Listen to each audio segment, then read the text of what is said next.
사무엘하 24장. 주께서 또다시 이스라엘 백성에게 진노하셨다. 그래서 이스라엘 백성을 치시려고 다윗을 자극하여 이스라엘과 유다의 인구를 조사할 마음을 품게 하셨다. 그리하여 다윗 왕은 데리고 있던 군대 총사령관 요압에게 인구조사를 시행하라고 지시했다. 그대는 지금 즉시 북쪽의 단에서부터 남쪽의 브엘세바에 이르기까지 이스라엘과 유다의 모든 지파를 두루 다니며 인구를 조사하여 그 수효를 나에게 보고하도록 하시오. 그러자 요압이 왕에게 아뢰었다. 왕의 하나님께서 이 백성을 불어나게 도와주셔서 이 백성이 지금보다 100배나 더 많아지기를 바랍니다. 왕께서 살아생전에 그런 일이 이루어졌으면 좋겠습니다. 하지만 왕께서는 어찌하여 지금 그런 일을 하려고 하십니까? 그래도 다윗 왕은 요압을 비롯한 모든 군사령관들에게 무조건 자신의 명령대로 시행할 것을 강요했다. 그들은 하는 수 없이 왕의 명령대로 인구조사를 시행하게 되었다. 그들은 요단강을 건너 갓 지파의 성읍 아로엘에서부터 인구조사를 시작했다. 그런 다음 야셀 성읍으로 가서 인구를 조사하고 길르앗을 거쳐 닷디모시 지역의 인구를 조사한 다음 다나얀을 지나 시돈으로 돌아서 올라갔다. 그런 다음 두로의 요새로 갔다가 히위 사람과 가나안 사람의 모든 성읍들을 조사하고 마침내 유다의 가장 남쪽 성읍인 브엘세바에 이르렀다. 이렇게 온 나라를 두루 다니면서 인구조사를 시행하고는 9개월 20일 만에 예루살렘으로 돌아왔다. 요압은 다윗 왕에게 모든 장병들의 수효를 보고했는데 칼을 빼서 다룰 수 있는 장병이 이스라엘에서는 80만 명이고 유다에서는 50만 명이었다. 그런데 다윗은 이렇게 이스라엘의 인구조사를 시행한 다음 스스로 양심의 가책을 느끼게 되었다.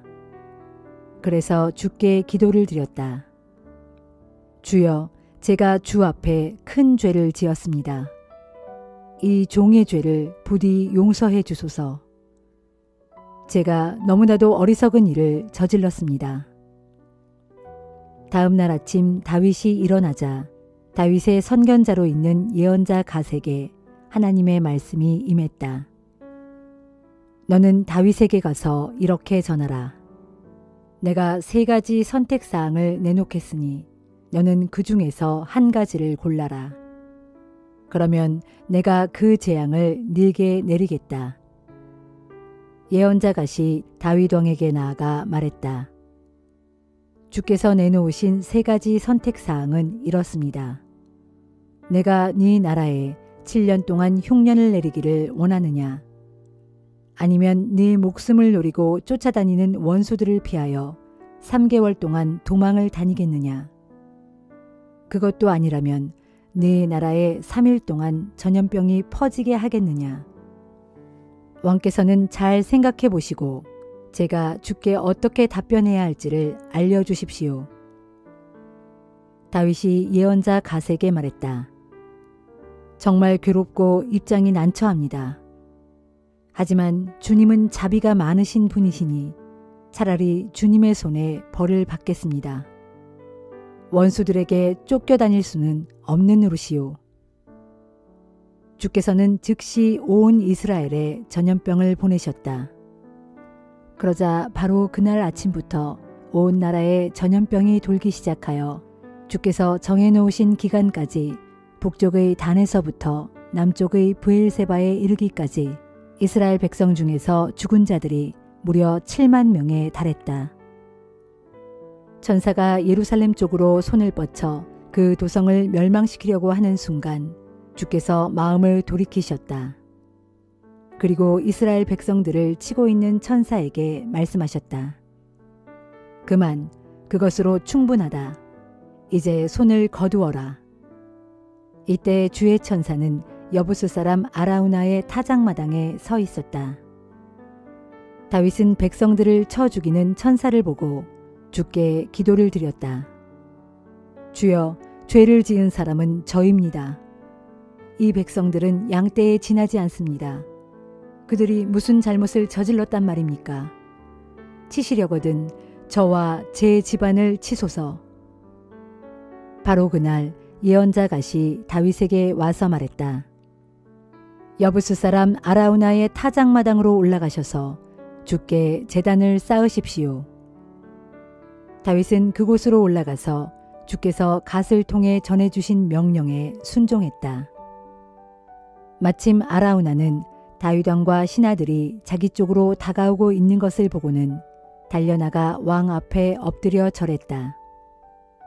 아라우나가 아뢰었다. 어찌 된 이유로 높으신 내 주 왕께서 이 종에게 오셨습니까? 다윗이 대답했다. 내가 그대의 타작마당을 사야 하겠소. 이곳에 주께 바치는 제단을 쌓아서 이 백성에게 내리는 재앙을 그치게 해야 하겠소. 아라우나가 다윗에게 아뢰었다. 왕께서 기뻐하시는 것이라면 무엇이든 다 바치겠습니다. 여기 번제물로 드릴 소도 여러 마리 있습니다. 또 땔감으로 쓸 탈곡기의 판자와 소의 멍에도 많이 있습니다. 이 종은 이 모든 것들을 내 주 왕께 그냥 바치겠습니다. 아라우나는 계속 아뢰었다. 왕의 하나님께서 왕의 제물을 기쁘게 받아주시기를 빕니다. 하지만 다윗 왕은 아라우나에게 말했다.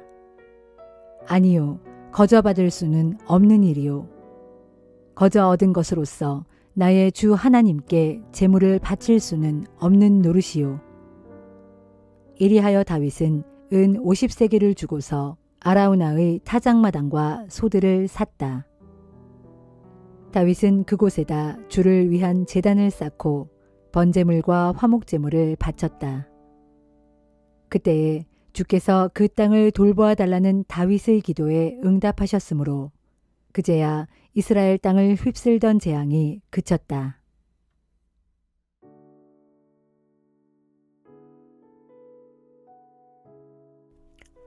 갈라디아서 4장.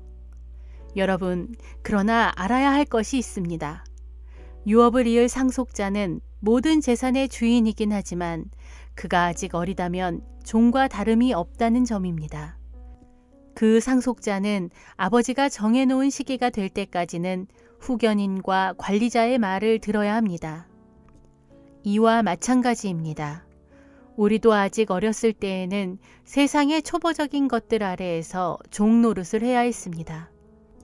그러나 마침내 기한이 찾아 하나님께서는 자기 아들을 이 땅에 보내셨는데 여자의 몸에서 태어나게 하시고 또 율법의 매인 몸으로 태어나게 하셨습니다. 그런 까닭은 율법의 매인 사람들을 구원하셔서 우리로 하여금 자녀로서의 온전한 권리를 얻게 하시기 위함이었습니다. 그리하여 여러분은 이제 하나님의 자녀이므로 하나님께서는 우리 마음속에 자기 아들의 영을 보내주셔서 우리로 하여금 하나님을 아바 아버지라고 부를 수 있게 하셨습니다. 여러분은 이제 노예가 아닙니다. 하나님의 자녀입니다. 하나님의 자녀이므로 하나님께서는 여러분 또한 상속자로 삼으셨습니다. 예전에 여러분이 하나님을 알지 못했을 때에는 여러분은 실제 있지도 않은 것들에게 종 노릇을 하였습니다.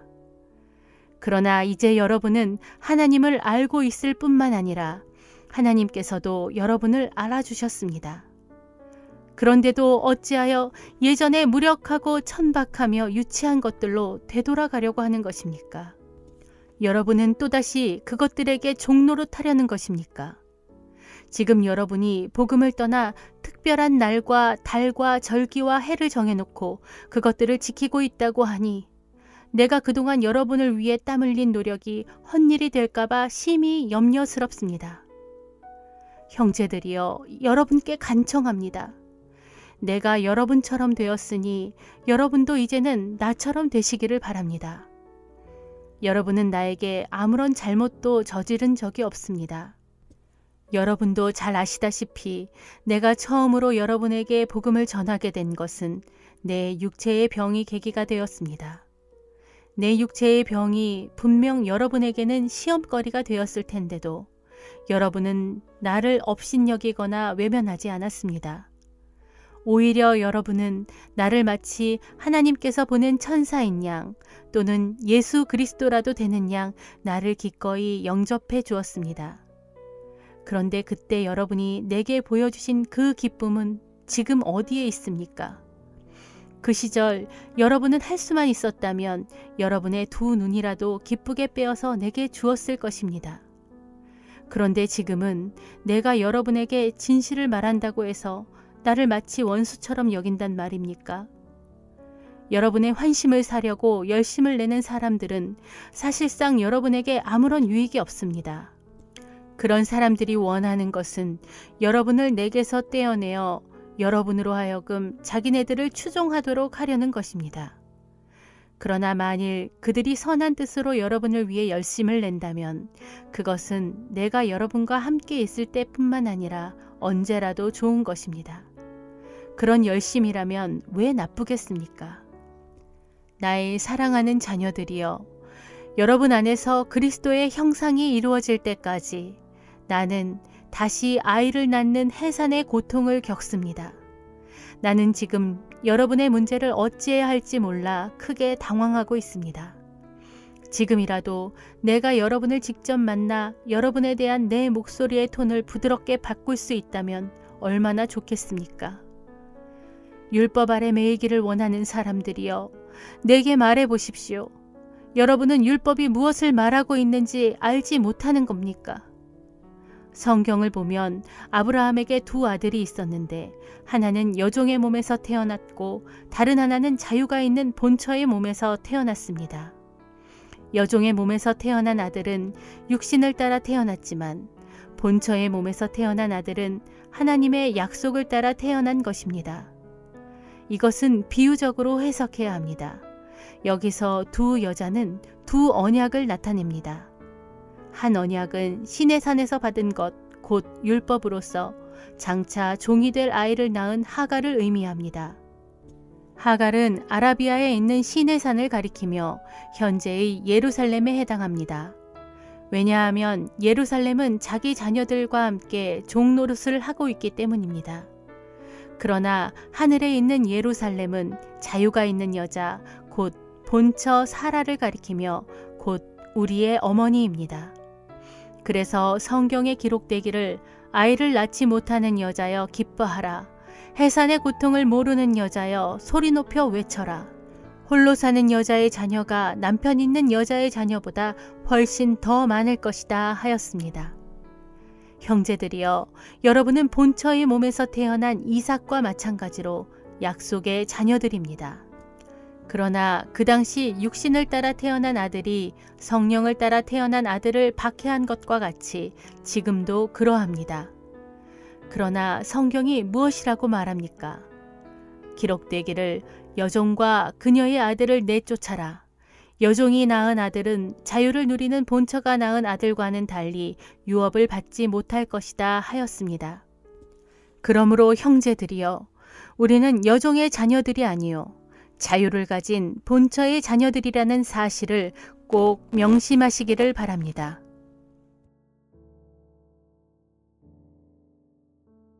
에스겔 31장. 우리가 바빌로니아 땅에 포로로 사로잡혀온 지 11년째 되는 해의 3월 1일 주의 말씀이 내게 내렸다. 너 사람아, 너는 이집트 왕 파라오와 그의 백성들에게 이렇게 전하여라. 선포하기를 내 위엄과 위풍당당함을 누구와 비교할 수 있을까? 그렇다. 아시리아에 비견할 수 있을 것이다. 보라, 아시리아는 한때 레바논의 백향목이었다. 그 아름다운 가지들은 무성하여 숲에 그늘을 드리웠고 그 키는 아주 컸으며 그 나무 꼭대기는 높이 솟아올라 구름에 닿을 정도였다. 물들이 그 나무를 무성하게 길렀고 땅속의 깊은 샘들이 그 나무를 아주 크고 높게 키워 올렸으며 강들이 그 나무의 사방 주변에 풍부하게 흘렀고 지하수의 물줄기가 들판의 모든 나무들에 스며들었다. 특히 그 나무는 물을 넉넉하게 품고 있었으므로 들판의 모든 다른 나무들보다 더욱 그 키가 높이 자랐고 그 가지는 더욱 굵고 번창했으며 또한 수많은 장가지들을 쭉쭉 뻗고 있었다. 그러므로 공중의 모든 새들이 그 굵은 가지들의 보금자리를 틀었고 들판의 모든 짐승들이 그 무성한 장가지들 아래에서 새끼들을 낳았으며 세상의 모든 큰 민족들이 그 나무 그늘 밑에서 털을 잡고 살았다. 그 나무의 뿌리가 큰 물가에 깊숙이 뻗어 있었으므로 그 나무의 키가 아주 크고 그 가지가 매우 굵고 길어 그 나무의 모습이 참으로 아름답고 장엄하였다. 그러므로 하나님의 동산에 있는 백향목들도 그 나무에 견줄 수 없었고 잣나무들도 그 나무의 굵고 긴 가지에 비교될 수 없었으며 단풍나무들도 그 나무의 무성한 장가지들에 비할 바 못되었으니 하나님의 동산에 있는 어떤 나무들도 그 나무의 아름다움과 장엄함에 미치지 못하였다. 이와 같이 내가 그 나무의 가지들을 아주 무성하게 하고 그 나무의 모양을 극히 아름답게 만들었더니 하나님의 동산 에덴에 있는 모든 나무들이 그 나무를 심히 부러워하였다. 그러므로 나 주 하나님이 말한다. 그런데 그 나무가 키가 아주 높아 그 꼭대기가 하늘 높은 곳에 구름에 닿을 정도로 뻗어나갔으므로 그 마음이 그만 교만해졌다. 그래서 내가 그 나무를 그의 행실에 따라 심판하도록 문 나라들을 지배하는 통치자의 손에 넘겨주었다.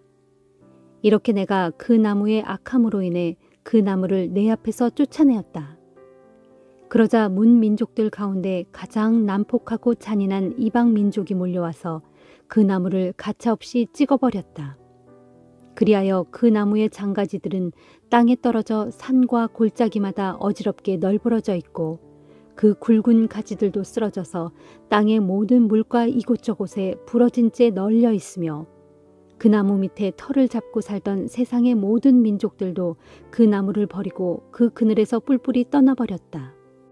이제 찍혀 쓰러진 그 나무 위에는 공중의 모든 새들만이 날아와서 앉아있을 뿐이고 들판의 모든 짐승들만이 그 나뭇가지들 사이로 모여들 뿐이다. 내가 그 나무를 심판한 까닭은 이러하니 곧 물가에 사는 어떤 나무들도 이제는 키가 높다고 자랑하거나 그 나무 꼭대기가 하늘 구름에까지 닿았다고 교만을 떨지 못하게 하기 위함이다. 또한 물을 넉넉하게 공급받으며 살아가는 어떤 나무들도 스스로 자신을 높여 자만하지 못하게 하기 위함이다. 그것은 그들 모두가 죽을 운명을 타고난 신세들로서 사람들과 마찬가지로 언젠가는 마침내 죽어 저 아래 깊은 구덩이 속으로 내려가 그곳에 머물도록 되어 있기 때문이다. 그러므로 나 주가 말한다. 그 나무가 쓰러져 무덤으로 내려가던 날 내가 깊은 샘들을 시켜 그 나무를 위해 슬픈 노래를 부르게 하였다.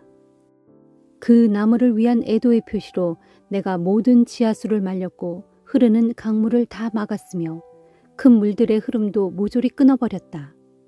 그 나무의 죽음으로 인하여 레바논 산으로 통곡하게 하였고 들판의 모든 나무들로 시들게 하였다. 구덩이로 내려가는 다른 자들과 함께 내가 그 나무를 무덤 속에 떨어뜨린 날 세상의 문 나라들로 하여금 그 나무가 떨어지는 소리를 듣고 두려워 벌벌 떨게 만들었다. 또한 넉넉하게 물 공급을 받았던 에덴의 모든 나무들, 곧 이제는 땅 아래 무덤에 내려가 있는 레바논의 크고 아름다운 좋은 나무들로 하여금 그 나무의 심판 소식으로 인하여 그들이 머물고 있는 땅 아래 무덤에서 위로를 받게 하였다. 그리고 그 나무와 더불어 옛적부터 그 나무의 그늘 아래 살던 자들과 그 나무의 모든 동맹국들도 다 함께 무덤 속으로 떨어져 이미 칼에 죽임당하여 오래전부터 무덤 속에 내려와 있던 자들에게 이르렀다. 참으로 하나님의 동산 에덴의 모든 나무들 가운데서도 너처럼 크고 뛰어나며 아름다운 나무는 없었다. 그러나 이제는 너도 에덴의 모든 나무들과 함께 땅 아래 무덤으로 떨어져 거기서 할례받지 못한 채 칼에 찔려 죽임당한 자들 가운데 누워있게 될 것이다. 그렇다. 이집트 왕 파라오와 그의 군대가 이렇게 될 것이다. 이는 나 주 하나님의 말이다 하여라. 시편 79편. 오 하나님이시여, 이방 나라들이 주께서 우리에게 물려주신 땅으로 쳐들어와 주님의 거룩한 성전을 마구 더럽히고 예루살렘을 돌무더기 나뒹구는 폐허로 만들어 버렸습니다. 저들은 주의 종들의 시체를 공중의 새들에게 먹이로 내어주고 주의 성도들의 살점을 들짐승의 먹이로 던져주었습니다. 주의 백성들의 피가 예루살렘 온 사방에 물처럼 흘러넘쳐도 그 시체들을 묻어줄 사람이 아무도 없습니다. 우리의 주변 나라들은 우리를 욕하고 비웃습니다. 잘됐다고 고소해하며 조롱합니다. 오 주여, 언제까지입니까? 언제까지 주의 진노를 거두지 않으시렵니까? 언제까지 주의 진노가 불같이 활활 타오르겠습니까? 주여, 이제는 주의 진노를 주님을 알지 못하는 이방 사람들에게 퍼부으소서. 주님의 이름을 부르지 않는 이방 나라들에게 터뜨리소서. 보소서, 저들이 주님의 백성 야곱을 집어삼키지 않았습니까? 저들이 주님의 백성이 살고 있는 이 강산을 몹쓸 폐허로 만들지 않았습니까? 우리 조상들이 저지른 죄를 기억하여 우리에게 돌리지 마소서. 우리가 절망 가운데 있으니 우리를 불쌍히 여기시고 속히 주의 자비를 베풀어 주소서. 지금 우리가 이토록 비참한 신세가 되고 말았습니다. 오 하나님, 우리를 도와주소서. 우리 구원의 하나님이시여, 우리를 속히 건져 주소서. 주님의 거룩한 이름을 위해서라도 우리를 도와주시고 주님의 영예를 위해서라도 우리 죄를 용서해 주소서. 어찌 이방 사람들이 너희 하나님이 대체 어디 있느냐 하고 비아냥거리도록 그냥 내버려 두시렵니까? 주께서는 주의 종들이 흘린 피를, 그 피를 흘리게 한 사람들에게 반드시 갚아주신다는 사실을 문민족들에게 보여주소서. 주여, 갇힌 사람들이 고통 가운데 탄식하고 신음하는 소리를 들어주소서. 주께서 능하신 두 팔을 뻗치시어 죽게 된 이들의 가련한 목숨을 속히 구해주소서. 주님, 우리 주변의 저 이방 나라들이 주께 마구 퍼부은 모독을 기억하시고 저들의 품에 7배로 갚아주소서. 그리하시면 주의 백성인 우리는, 주님 목장의 양떼인 우리는 길이길이 주께 감사를 드리렵니다. 세세토록 주께 찬양을 드리렵니다.